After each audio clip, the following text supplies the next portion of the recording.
Shalom jemaat yang dikasihi Tuhan. Pada minggu kelima ini di bulan Januari kita masih dalam mempersiapkan satu perjalanan setahun ke depan. 4 minggu kemarin kita telah mempersiapkan dasar-dasarnya, yaitu bergantung kepada Tuhan, takut akan Tuhan, intim dengan Tuhan, mentaati Roh Kudus. Dan hari ini kita akan membahas satu topik, yaitu pikiran yang benar. Jadi kita tahu bahwa peperangan atau bahkan medan peperangan itu ada di pikiran. Sedangkan pikiran kita menentukan apa yang kita lakukan, tindakan yang kita kerjakan. Jadi begitu penting kita untuk mempunyai satu pikiran yang benar, supaya tindakan kita yang kita lakukan juga benar.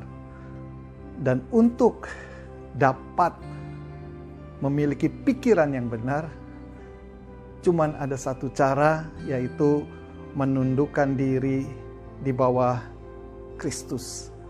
Yang dimaksud adalah karena Kristus itu adalah kebenaran, berarti kita harus terus bersedia belajar dari kebenaran firman-Nya, dan bahkan siap untuk dikoreksi, siap untuk dibentuk, siap untuk diarahkan oleh kebenaran firman Tuhan. Dan saya percaya kalau kita mempersiapkan ini dengan baik, setahun ke depan kita akan melihat buahnya, kita akan melihat hasilnya. Puji Tuhan, Tuhan Yesus memberkati.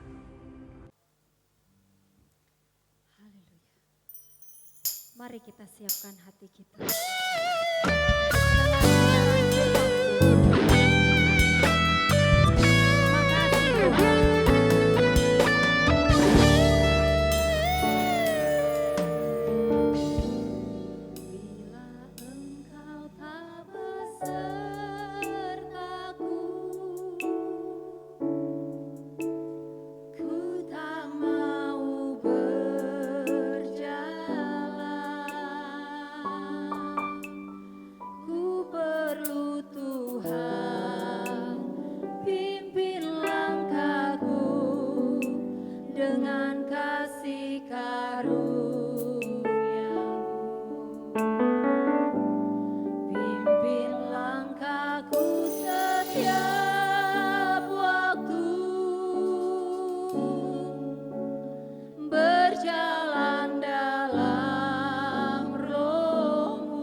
Pujian ini menjadi pujian di mana saat kita memasuki awal tahun 2001, kita mau mengatakan, Tuhan, kami hanya mau berjalan bersama. Kami hanya mau berjalan dengan tuntunan dari-Mu. Karena kami tahu, Tuhan, kami gak bisa berjalan tanpa Tuhan. Kami gak bisa melewati 2021 ini tanpa Tuhan. Jadi saat ini kami mau Tuhan tuntun kami. Tuhan pegang kami. Jangan pernah biarkan kami sendiri, Tuhan. Jangan pernah, Tuhan, kami melalui tahun ini tanpa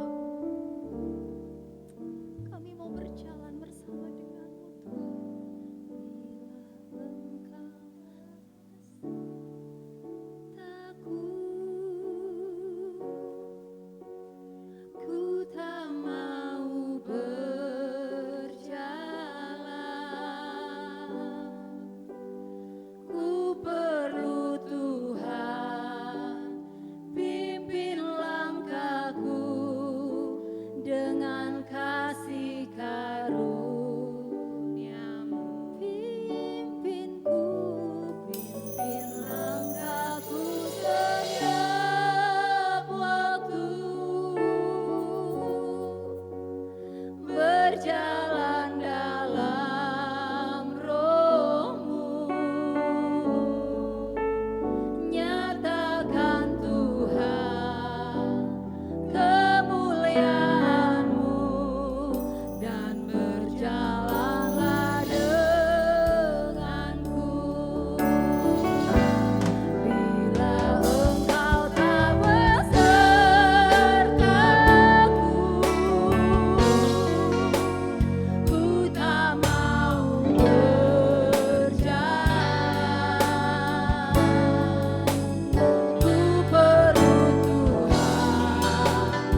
Sesungguhnya dunia tidak mempunyai kepastian.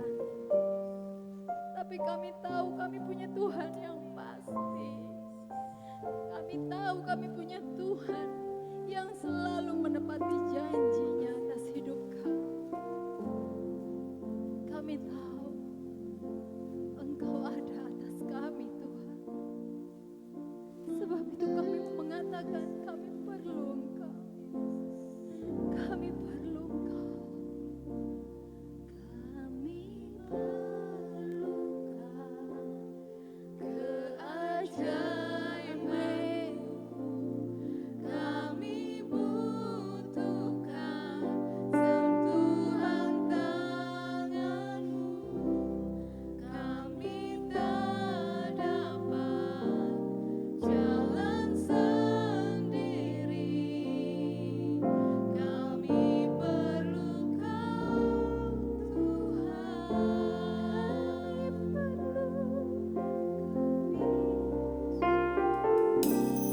Kami perlukan keajaiban-Mu.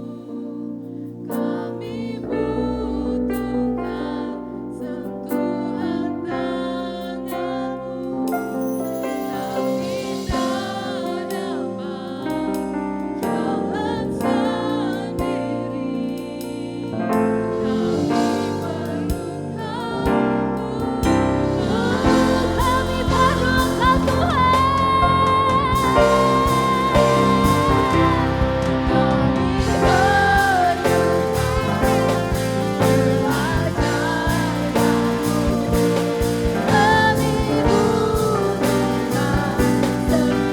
Kami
Biar musik menyembah Tuhan. Ambil waktu sebentar. Sebentar saja. Masuk ke hadirat Tuhan lebih lagi dan mengatakan kami perlu Engkau di tahun ini, Tuhan. Kami butuh Engkau di dalam setiap kehidupan kami. Karena kami tahu kami nggak bisa berjalan tanpa Tuhan. Kami nggak mampu tanpa Tuhan. Sebab itu Tuhan, walau keadaan dunia tidak jelas, kami mau tetap bergantung kepada Tuhan. Kami mau tetap mengandalkan Engkau, Tuhan dan Raja kami. Tuhan yang di masa 2020 menolong kami.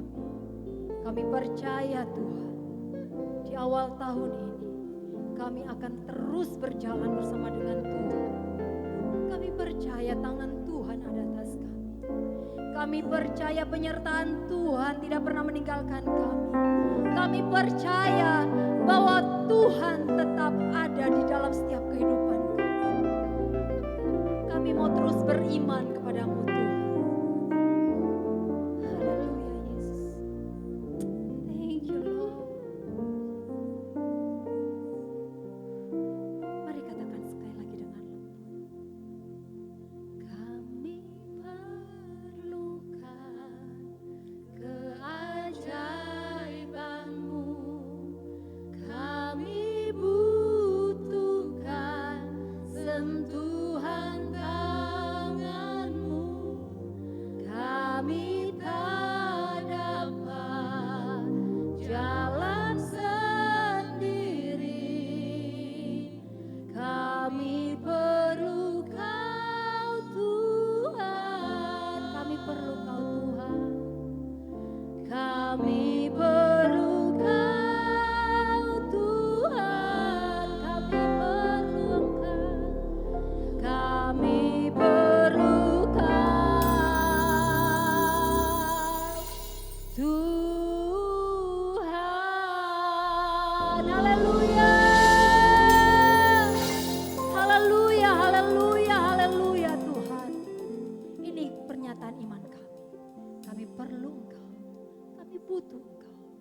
hidup kami.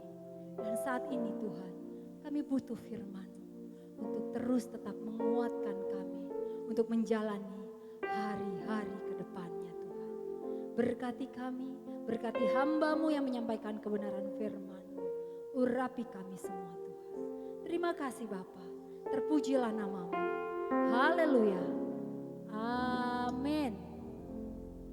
Shalom Bapak Ibu Saudara semua, apa kabar? Saya yakin kita semua aman dalam lindungan Tuhan apapun yang terjadi di hidup kita. Dan saya yakin juga di tahun 2021 ini, saya dan Bapak Ibu Saudara semua punya satu kesamaan, yaitu kita mau semakin intim sama Tuhan, dan kita nggak mau jadi pengikut Tuhan Yesus yang part-time, ya, jadi cuma ikut Tuhan hari Minggu, weekend, saat-saat ibadah, enggak. Kita mau jadi pengikut Tuhan Yesus yang full time, setiap detik dalam hidup kita. Nah, hari ini Bapak Ibu Saudara, tema khotbah saya adalah mempunyai pikiran yang benar. Nah, Bapak Ibu Saudara, biasanya sebelum saya mulai khotbah, saya akan kasih ilustrasi singkat. Di sini saya punya sebuah Rubik's Cube, ya, Rubik's Cube. Ini anggaplah hidup kita. Di hidup kita, kita suka banget yang namanya mengacau.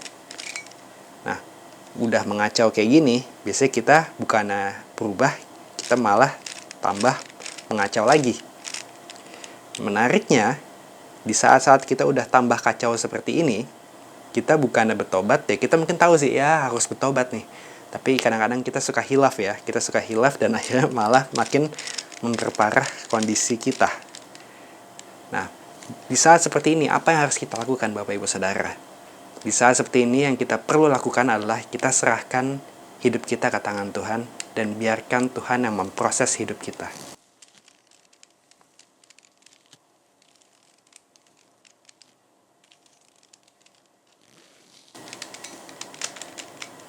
Dan akhirnya hidup kita setelah diproses, kita akan menjadi semakin serupa dengan Kristus. Kita buka Bapak Ibu Saudara di Amsal 4 ayat 23. Jagalah hatimu dengan segala kewaspadaan, karena dari situlah terpancar kehidupan. Jadi Bapak Ibu Saudara, Amsal mengajarkan kita bahwa sangat penting bagi kita untuk menjaga hati dan pikiran kita. Jangan sampai hati dan pikiran kita terisi dengan hal-hal yang salah dan tidak sesuai dengan firman Tuhan. Prinsipnya adalah ketika kita punya pikiran yang salah dan tidak sesuai dengan firman Tuhan, jangan kaget kalau hidup kita pun akan menjadi negatif dan tidak sesuai dengan firman Tuhan. Tapi sebaliknya, jika kita punya pikiran yang benar, pikiran yang positif, pikiran yang sesuai dengan firman Tuhan, ya hidup kita pun juga akan menjadi benar, positif, dan sesuai dengan firman Tuhan. Pikiran selalu mendahului perbuatan. Ya, kalau saya punya sebuah handphone di sini, ya, saya punya sebuah handphone di tangan kiri saya mau angkat handphone ini dengan tangan kanan saya seperti ini di pikiran saya sudah muncul sebenarnya kan. Ya kayak kita aja mau melakukan apapun kita pasti akan pikirin dulu. Saya mikirin, saya udah lihat HP saya di tangan kiri saya mau angkat tangan kanan saya ambil HP ini, saya angkat seperti ini. Nah, hal seperti ini saja sudah membutuhkan pikiran. Jadi perbuatan itu selalu didahului dengan pikiran. Tuhan Yesus mengajarkan kita, barang siapa mengingini wanita dalam hatinya, dia sudah berzina dalam hatinya. Nah, jadi baru pikiran aja itu udah salah. Kenapa? Karena orang yang berzina itu sebelumnya pasti sudah mempunyai pikiran untuk berzina. Paulus juga mengajarkan kita, akar segala kejahatan ialah cinta uang. Dan saya yakin semua orang yang melakukan kejahatan keuangan, misalnya mencuri, merampok, korupsi, itu pasti cinta uang. Dan saya belum pernah menemukan orang yang melakukan kejahatan seperti itu tanpa punya rasa cinta uang. Nah, jadi kalau hati dan pikiran kita sudah terisi dengan cinta uang, ya jangan kaget kalau suatu saat kita akan melakukan kejahatan-kejahatan seperti itu, Bapak Ibu Saudara. Saya mau ceritakan dua buah kisah nyata. Satu bukan cerita saya, satu lagi ini cerita saya pribadi, kesaksian saya. Yang pertama adalah cerita seorang keyboardis gereja gitu. Dia orang yang punya hati untuk Tuhan, mau melayani Tuhan, sangat cinta Tuhan, punya hati yang mau menyembah Tuhan, dan sangat giat ikut Tuhan lah, ikut Tuhan gila-gilaan dia. Nah, menariknya adalah waktu itu ada satu jemaat yang ngomong ke dia sembarangan. Dia ngomong seperti ini, Tahu nggak, gembala kita tuh benci banget sama kamu. Pokoknya dia bilang ya gembala kita tuh pokoknya nggak suka sama kamu lah. Padahal gembalanya nggak kayak gitu. Ini jadi cuma jemaat yang sembarangan ngomong aja. Nah akhirnya Ki Boris ini ternyata percaya sama omongan itu, tapi dia nggak klarifikasi ke gembalanya. Dan akhirnya perkataan negatif itu terngiang-ngiang dalam kepalanya setiap hari. Dan akhirnya dia mulai enggan melayani Tuhan, dan hubungan pribadi dengan Tuhan pun semakin jauh. Dan gembalanya sadar, kok ini orang semakin jauh dari Tuhan ya. Akhirnya gembalanya ini datengin orang ini ajak ngomong, kamu kenapa? Ya, Ki Boris ini bilang, gembala kan gak suka sama saya, gembala kan benci sama saya merasa saya gak layak untuk pelayanan, karena gembala saya aja menganggap saya gak layak untuk melayani. Dan gembalanya kaget, kapan saya ngomong kayak gitu? Saya gak pernah ngomong kayak gitu. Saya sangat mengasihi kamu. Kalau saya benci kamu, saya gak mungkin ajak ngomong kamu. Dan yang menarik buat saya adalah gembala ini ngomong seperti ini. Kenapa perkataan yang ngawur itu dibiarkan untuk menghancurkan hidupnya? Dan saat saya mendengar cerita ini, jujur hati saya cukup sedih ya. Cukup sedih karena Tata hanya dengan perkataan ngawur seseorang, yang saya nggak tahu itu sengaja atau tidak, tapi itu menghancurkan hidup orang ini setidaknya untuk beberapa saat lah. Mungkin dia sekarang udah ikut Tuhan lagi ya. Nah menariknya adalah saya juga pernah ngalamin seperti ini Bapak Ibu Saudara. Waktu itu ada seorang gembala yang ngomong ke saya, kamu tuh nggak punya kualitas untuk pelayanan. Wah ini gembala yang sangat saya hormati dan dia pernah mentorin saya. Jadi waktu itu saya cukup tertekan juga. Wah ini orang yang mentorin saya bilang saya nggak punya kualitas untuk pelayanan. Nah waktu itu saya sempat beberapa bulan saya agak tertekan, dan untungnya saya punya lingkungan yang baik sampai sekarang. Jadi lingkungan yang baik dalam Tuhan ya. Jadi saya cukup terbangun, ya nggak lama lah pulihnya.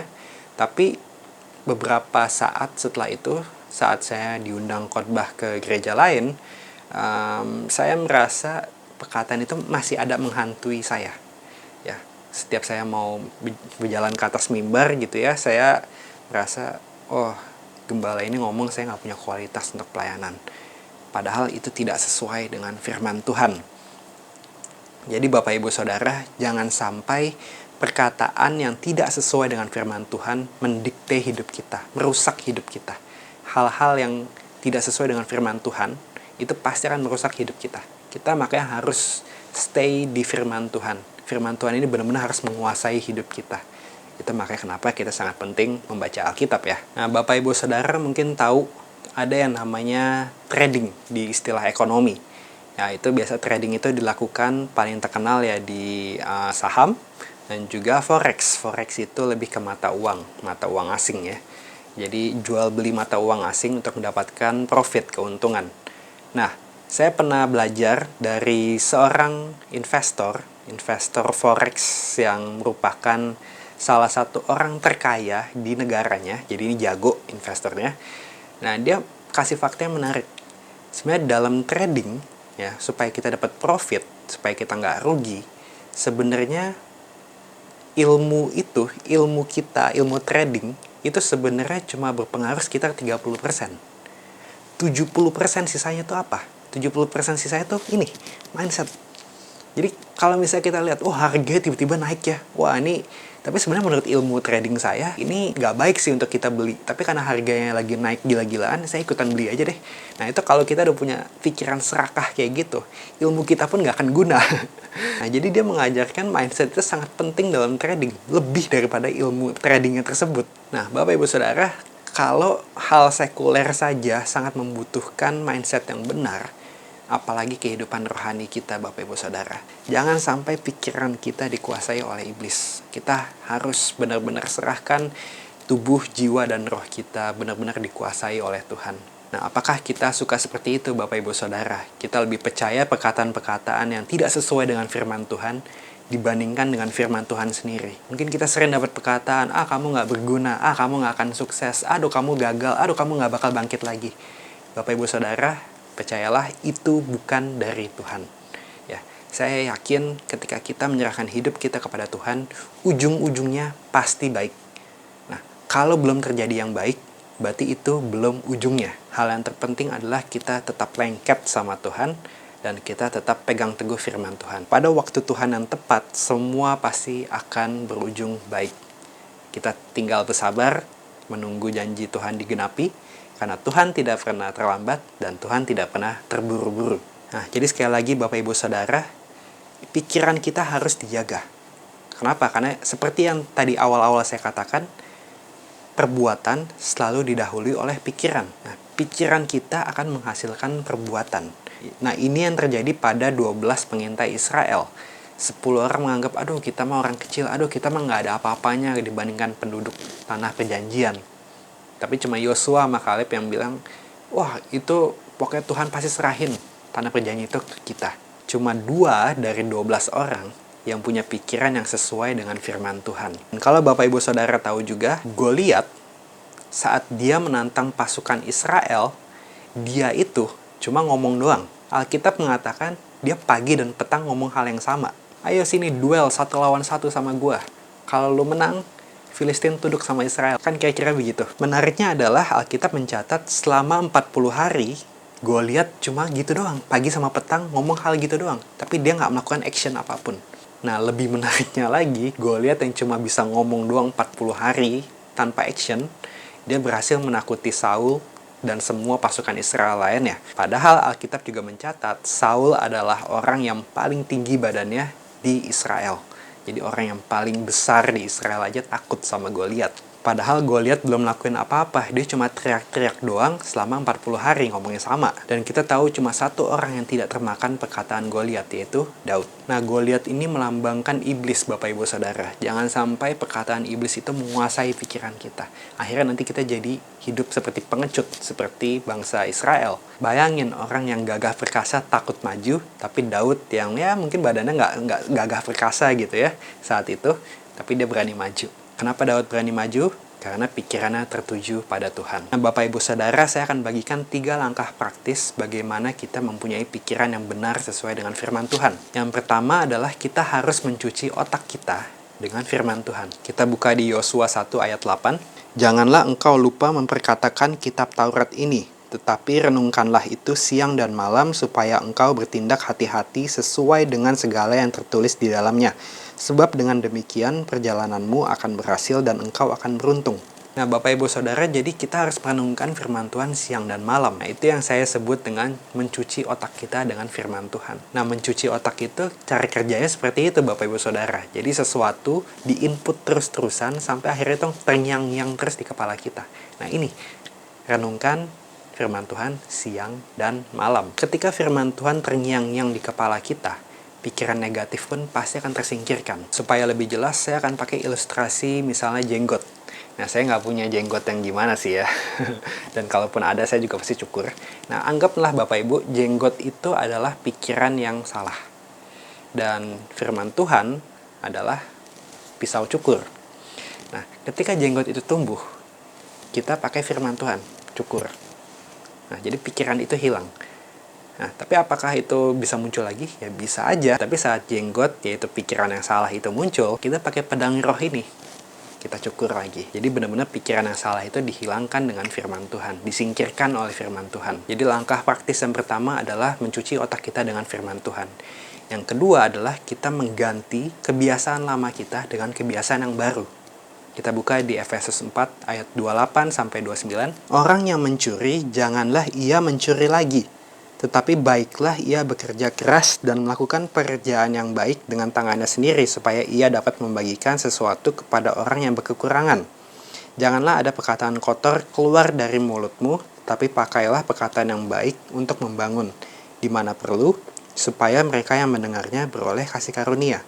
Nah, di ayat 28 ini dan 29, Bapak Ibu Saudara, kita lihat orang yang mencuri, janganlah ia mencuri lagi. Nah, ini disuruh stop. Jadi kalau kita melakukan sesuatu yang salah, pertama stop dulu. Tapi ada lanjutannya, jangan cuma stop doang. Baiklah ia bekerja keras dan melakukan pekerjaan baik dengan tangannya sendiri supaya ia dapat membagikan sesuatu. Nah, jadi kalau kita punya kebiasaan jelek, mencuri misalnya, ya pertama kita stop, jangan mencuri lagi. Dan kita harus membagikan sesuatu kepada orang yang berkekurangan. Jadi intinya apa? Intinya adalah jangan cuma stop, tapi lakukan juga sebaliknya, yang positifnya, kebalikannya. Begitu juga ini yang di ayat 29. Janganlah ada perkataan kotor yang keluar dari mulutmu. Jadi kalau kita suka ngomong kotor, bukan cuma stop ngomong yang kotor, tapi pakailah perkataan yang baik untuk membangun. Lakukan sebaliknya. Saya nggak tahu dengan Bapak Ibu Saudara, tapi kalau saya, saat saya ingin stop perbuatan buruk saya, itu dibutuhkan komitmen juga. Komitmen dalam, ya aku harus stop kebiasaan jelek ini, aku harus ubah dengan kebiasaan yang lebih baik. Nah ini menurut saya, jadi ini salah satu langkah yang cukup baik untuk kita mempunyai pikiran yang benar, yaitu kita ketahui dulu perbuatan buruk kita apa, kebiasaan buruk kita apa, lalu kita stop. Tapi jangan cuma stop. Kebanyakan orang cuma tahu ini sifat buruknya ini, terus cuma stop doang. Enggak, Alkitab mengajarkan apa tadi? Kita identifikasi dulu kebiasaan jelek kita apa, terus kita stop. Nah, tapi jangan sampai di situ doang. Kita lanjut ke mengganti kebiasaan itu dengan yang positifnya, kebalikannya. Ya, kebalikan dari negatif itu. Kalau ngomong kotor, ngomong perkataan yang membangun. Kalau suka mencuri, jadilah membagikan sesuatu. Nah, jadi poin pertama tadi adalah mencuci otak kita dengan firman Tuhan. Poin kedua adalah mengganti kebiasaan buruk dengan kebiasaan yang lebih baik. Poin yang ketiga adalah benar-benar menyingkirkan pikiran yang negatif. Kita buka di Filipi 4 ayat 8.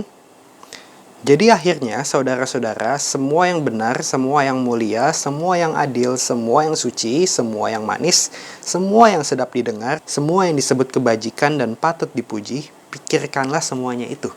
Dan di sini kita lihat di ayat ini tidak ditemukan kita harus memikirkan hal yang negatif sama sekali. Semuanya benar, mulia, adil, suci, manis, sedap didengar, kebajikan, dan patut dipuji. Nah, Bapak Ibu Saudara, saya mau kesaksian. Saya pernah saat saya masih sekolah, pipi saya itu cekung ke dalam. Saya kurus banget gitu. Dan ada orang yang sama mikir saya pakai narkoba, padahal saya nggak pernah sentuh narkoba. Saya juga nggak suka minuman keras, saya nggak suka rokok. Saya nggak pernah nyentuh hal-hal yang seperti itulah. Tapi kenapa pipi saya bisa seperti orang pakai narkoba? Itu karena stres berat. Ya, saya selalu pikirin hal yang negatif. Saya merasa, aduh aku nggak berguna, aduh aku nggak bisa, aduh aku begini, aku begitu, aku begini, aku begitu. Saya khawatir akan banyak hal dan saya memikirkan yang jelek-jelek terus. Dan akhirnya saya jarang sekali bersuka cita dalam Tuhan gitu ya. Dan akhirnya kesehatan saya memburuk juga. Saya mungkin waktu itu tiap bulan saya pasti ada sakit batuk dan pilek. Dan waktu itu firman Tuhan mengajarkan saya untuk berbalik dari kondisi itu. Filipi 4 ayat 4. Bersukacitalah di dalam Tuhan. Sekali lagi kukatakan, bersukacitalah. Kenapa bersukacitalah? Dalam satu ayat dikatakan sampai 2 kali. Berarti itu Paulus sangat menekankan itu. Itu penting banget. Bersukacita itu penting. Makanya diulang sampai 2 kali. Amsal mengajarkan juga hati yang gembira adalah obat yang manjur. Dan ini ilmu medis pun sudah membuktikan hal tersebut. Jadi pernah diadakan sebuah riset di mana 2 buah rumah sakit. Yang satu pasiennya dirawat biasa. Yang satu lagi pasiennya dirawat dan dikasih film komedi. Jadi diwajibkan setiap hari ketawa. Dan akhirnya benar-benar rumah sakit yang diberi komedi dan dia ketawa setiap hari, mereka lebih cepat sembuh dibandingkan pasien rumah sakit yang tidak diberi komedi, yang jarang ketawa. Nah, maka dari itu Bapak Ibu Saudara, iblis sangat suka untuk mencuri sukacita kita. Karena iblis tahu ketika dia berhasil mencuri sukacita kita yang mestinya hidup sehat jadi nggak sehat. Dan dia berhasil menghancurkan hidup kita. Nah, makanya iblis akan senang banget ketika dia berhasil merebut sukacita kita. Dan saya udah alami sendiri, sekarang pipi saya mungkin udah agak cembung keluar ya. Tapi dulu bener, pipi saya tuh benar-benar ke dalam dan saya kurus banget lah. Badan saya tuh ceking banget lah pokoknya. Nah, jadi sekarang ketika orang bilang, oh pipi saya cembung keluar ya, itu mengingatkan saya bahwa hidup saya diubahkan oleh Tuhan. Dulu saya stres berat, apa-apa tuh bawaannya negatif dulu. Sekarang saya mulai serba positif, walaupun terkadang mungkin ya saya ngaku, kadang-kadang saya juga suka masih berpikiran negatif, tapi saya udah belajar banyak selama tahun-tahun saya ikut Tuhan dan berjalan bersama Tuhan juga, dan saya mau mulai terus mendengarkan apa kata Tuhan, bukan apa kata yang tidak sesuai dengan firman Tuhan. Jadi 3 langkah praktis tadi Bapak Ibu Saudara. 1, mencuci otak kita dengan firman Tuhan. Yang kedua, mengganti kebiasaan buruk kita dengan kebiasaan yang lebih baik. Dan yang ketiga adalah menyingkirkan pikiran yang buruk dan tidak sesuai dengan firman Tuhan. Ketika kita setia melakukan 3 hal ini, saya yakin hidup kita pun akan diubahkan Tuhan juga. Bagaimana dengan kehidupan kita, Bapak Ibu Saudara? Apakah kita lebih suka memikirkan perkataan-perkataan yang negatif dan tidak sesuai dengan firman Tuhan? Ataukah justru kita benar-benar fokus kita terarah kepada Tuhan, dan kita percaya penuh pada janji-janji Tuhan, firman Tuhan, dan firman Tuhan itu benar-benar terngiang-ngiang di kepala kita. Saya yakin Bapak Ibu Saudara, saya dan Bapak Ibu Saudara semua, kita semua pasti bisa mengalahkan pikiran-pikiran yang bukan dari Tuhan, dan mengganti pikiran tersebut dengan pikiran yang benar dan sesuai dengan firman Tuhan. Mari kita mulai sadar Bapak Ibu Saudara bahwa menjaga hati dan pikiran kita itu sangat penting, dan itu juga perintah Tuhan sendiri untuk menjaga hati dan pikiran kita agar sesuai dengan firman Tuhan. Yuk kita tutup dalam doa. Tuhan, terima kasih Tuhan atas firman-Mu yang luar biasa. Tuhan, kami percaya hidup kami gak akan sama lagi ketika kami mulai merenungkan firman-Mu siang dan malam Tuhan. Dan kami mau komit Tuhan untuk mencuci otak kami dengan firman-Mu, supaya firman-Mu yang hanya firman-Mu lah yang terngiang-ngiang dalam pikiran kami. Dan kami juga mau Tuhan mengganti kebiasaan buruk kami dengan kebiasaan yang lebih baik, yang sesuai dengan firman-Mu juga Tuhan. Dan kami juga mau menyingkirkan hal-hal yang bukan dari Engkau di pikiran kami dan juga hidup kami jauh-jauh Tuhan. Kami gak mau Tuhan hidup dikuasai oleh hal-hal yang bukan dari Engkau. Kami mau Tuhan hidup kami dikuasai oleh Engkau. Kami serahkan Tuhan tubuh, jiwa, dan roh kami sepenuhnya hanya untuk-Mu. Kuasai hidup kami Tuhan, dan kami mau Tuhan terus berjalan bersama Engkau, terus tambah intim lagi bersama Engkau, dan kami mau menjadi full time pengikut Kristus, bukan part time pengikut Kristus, tapi benar-benar full time pengikut Kristus. Dan salah satu tandanya adalah mempunyai pikiran yang benar. Kami percaya Tuhan semua ini akan terjadi di hidup kami. Berkati kami semua Tuhan, supaya kami bisa terus berjalan bersama Engkau, dan tegur kami Tuhan ketika kami mulai melenceng dari jalur-Mu Tuhan. Kami percaya Tuhan semua ini akan terjadi di hidup kami. Di dalam nama Yesus kami berdoa dan mengucap syukur. Amin. Jemaat masih memiliki kesempatan yang sama untuk menabur bagi pekerjaan di rumah Tuhan. Untuk persembahan mingguan, persepuluhan, dan persembahan lainnya dapat melalui transfer ke nomor rekening gereja berikut ini.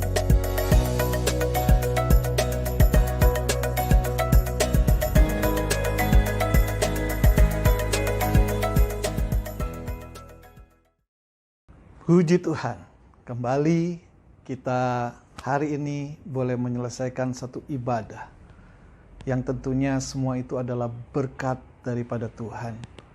Dan kita percaya bahwa ibadah kita tidaklah sia-sia.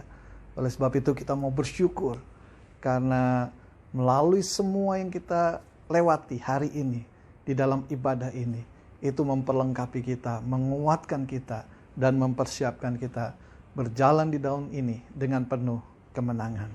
Mari kita bersyukur kepada Tuhan. Bapa dalam surga, kami bersyukur hari ini kembali kami boleh menyelesaikan ibadah kami, satu persekutuan umat Tuhan. Walaupun secara online, kami percaya kuasa Tuhan nyata atas setiap pribadi, atas setiap rumah tangga, dimanapun kami beribadah. Kami bersyukur kepadamu Tuhan. Biarlah hari-hari ini kami semakin menyadari betapa rentannya kami, betapa terbatasnya kami. Oleh sebab itu kami membutuhkan Engkau di dalam hidup kami, di dalam perjalanan hidup kami, dan dalam setiap waktu dalam hidup kami. Terima kasih Tuhan Yesus. Kami terus berdoa bagi jemaat-Mu Tuhan. Biarlah yang lemah Tuhan kuatkan. Kalau ada yang sakit, kami berdoa Tuhan kiranya Engkau jamah dan sembuhkan setiap anak-anak-Mu Tuhan. Biarlah kesaksian besar itu terjadi di tengah-tengah setiap rumah tangga yang sedang mengalami sakit.